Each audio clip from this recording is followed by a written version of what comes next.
Hi friends, welcome to Vidya's kitchen. இன்றைக்கி நம்ம சேனலில் மசாலா முறுக்கு எப்படி செய்கிறதுன்னு தான் பார்க்க போகிறோம். வாங்க வீடியோக்குள்ளே போய் எப்படி செய்கிறதுன்னு பார்க்கலாம்.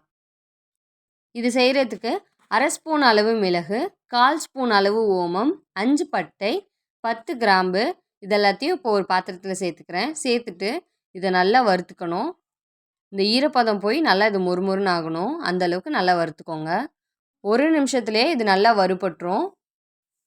இப்போ ஸ்டவ் ஆஃப் பண்ணிவிட்டு இதை ஒரு பிளேட்டுக்கு மாற்றிடலாம். பிளேட்டுக்கு மாற்றி இதை நல்லா ஆற வச்சு எடுத்துக்கோங்க. ஆற வச்சதை ஒரு மிக்சர் ஜாருக்கு மாற்றி நான் நல்லா ஒரு ஃபைன் பவுடராக அரைச்சி எடுத்துக்க போகிறேன். இப்போ பாருங்கள், இந்த அளவுக்கு நல்லா அரைச்சி எடுத்துக்கணும். அடுத்ததாக ஒரு பிளேட்டில் 1/4 கிலோ அளவு பச்சரிசி மாவு எடுத்துக்கிறேன். இது கூடவே 125 கிராம் அளவு கடல மாவு, 1 ஸ்பூன் அளவு நம்ம அரைச்சி வச்சுருந்த பொடி சேர்த்துக்கலாம். 1/2 ஸ்பூன் அளவு உப்பு, 1/4 டீஸ்பூன் அளவு மஞ்சள் தூள் சேர்த்துக்கிறேன். 1/2 ஸ்பூன் அளவு வெண்ணெய் சேர்த்துக்கிறேன். ரூம் டெம்பரேச்சரில் இருந்த வெண்ணெய் சேர்த்துருக்கேன். இப்போது இதை நல்லா மிக்ஸ் பண்ணிக்கலாம். நம்ம சேர்த்துருக்க எல்லா மாவுமே ஒன்றா சேர்கிற மாதிரி நல்லா மிக்ஸ் பண்ணி விடணும்.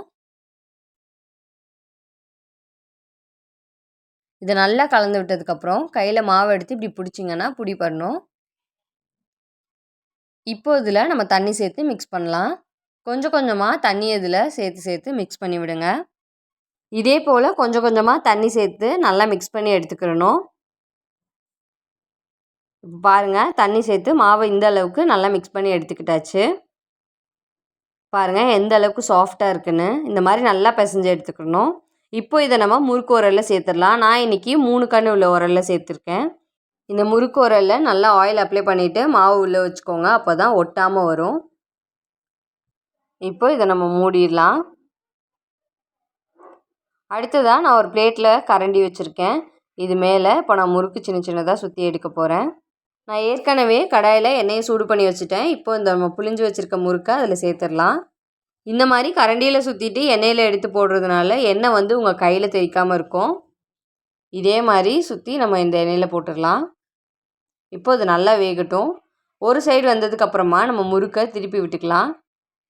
இந்த சைடும் வெந்ததுக்கப்புறம் நம்ம எல்லா முறுக்கையும் மொத்தமாக திருப்பி விட்டுடலாம். இந்த பபிள்ஸ்லாம் அடங்கினோடனே தான் நம்ம முறுக்கை வெளியே எடுக்கணும். பாருங்கள், பபிள்ஸ்லாம் நல்லா அடங்கிருச்சு. முறுக்கும் ஒரு நல்ல கலர் வந்திருக்கு, கோல்டன் ப்ரௌன் கலரில். இப்போது இதை நம்ம எண்ணெயிலேருந்து எடுத்துடலாம். பாருங்கள் எவ்வளோ சூப்பராக இருக்குன்னு.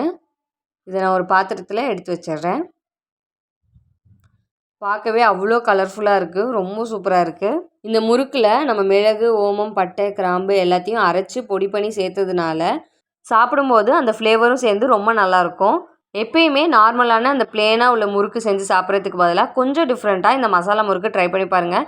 கண்டிப்பாக உங்களுக்கு ரொம்ப பிடிக்கும். உங்கள் வீட்டில் உள்ள எல்லாருமே விரும்பி சாப்பிடுவாங்க. நீங்களும் இந்த ரெசிபியை உங்கள் வீட்டில் ட்ரை பண்ணி பார்த்துட்டு உங்கள் கமெண்ட்ஸை சொல்லுங்கள். வேறு எந்த ரெசிபீஸில் டவுட்ஸ் இருந்தாலும் நம்ம சேனலுக்குன்னு உள்ள இன்ஸ்டா அக்கௌண்ட் லிங்கை ஃபாலோ பண்ணி உங்கள் டவுட்ஸ்லாம் கிளியர் பண்ணிக்கோங்க. இன்ஸ்டா அக்கௌண்ட் லிங்க்கை கீழே டிஸ்கிரிப்ஷன் பாக்ஸில் தரேன். இன்றைக்கி நம்ம சேனலில் போட்ட இந்த வீடியோ உங்களுக்கு பிடிச்சிருந்தா லைக் பண்ணுங்கள், கமெண்ட் பண்ணுங்கள், ஷேர் பண்ணுங்கள், சப்ஸ்கிரைப் பண்ணுங்கள். மறக்காமல் பக்கத்தில் உள்ள பெல் ஐக்கானையும் ப்ரெஸ் பண்ணிக்கோங்க.